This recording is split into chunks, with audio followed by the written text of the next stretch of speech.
দর্শক, Travis head এই নামটি আপনার মাথায় আসার সাথে সাথে হয়তো আপনি ভাবছেন 2023 সালের ওয়ানডে বিশ্বকাপের ফাইনাল ম্যাচটি কি যে একটা অবস্থা করেছিল। সেই দিন পুরা স্টেডিয়ামকে চুপ করিয়ে দিয়েছিল এই ট্রাভিস হেড। ভারত সেই দিন কোনরূপভাবে তাকে টপকে যেতে পারেনি। তার সেঞ্চুরিটি সর্বশেষ ভারতকে হারিয়েছিল। কেন জানি না বারবার ভারতের সাথে ট্রাভিস হেড সব সময় জ্বলে ওঠে। দর্শক, 2023 সাল নয়, এখনো ট্রাভিস হেড ভারতের বিপক্ষে উজ্জ্বল ফর্মে। এই পর্যন্ত ভারতের বিপক্ষে যতগুলো ম্যাচ হয়েছে ট্রাভিস হেড সব ম্যাচেই করেছেন দুর্দান্ত পারফরম্যান্স। ভারতের বোলাররা যেন তার সবচেয়ে পছন্দের বোলার, অথচ ভারতের বোলাররা পুরো বিশ্ব দাপটে থাকলেও এই ট্রাভিস হেডের সামনে ভারতের বোলাররা কেন জানি না সবসময় নড়বড় হয়ে যায়। অস্ট্রেলিয়া বনাম ইন্ডিয়ার টেস্ট ম্যাচ, যে ম্যাচটি টেস্ট ম্যাচ হলেও পুরো স্টেডিয়াম জুড়ে রয়েছে দর্শকের চানিকানি। পুরো স্টেডিয়াম জুড়ে এমন দর্শক হয়তো আপনি টি-20 ম্যাচেও দেখবেন না, যেমন ভারতের টেস্ট ম্যাচে রয়েছে, যেখানে ট্রাভিস হেড করেছেন দাপটে সেঞ্চুরি। হ্যাঁ দর্শক, 111 বলে তুলে নিয়েছেন নিজের ব্যক্তিগত সেঞ্চুরিটি। ঠিক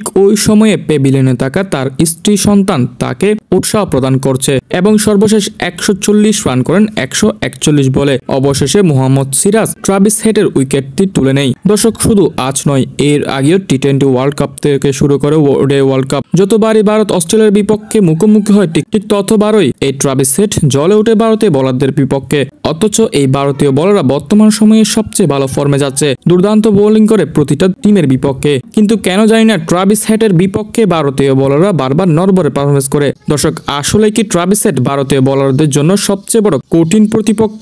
এখন তো সবার মনে এটাই প্রশ্ন জাগছে, ট্রাভিস হেড এই ভারতীয় বোলারদের বিপক্ষে আরো কতদিন রাজত্ব করে যাবে।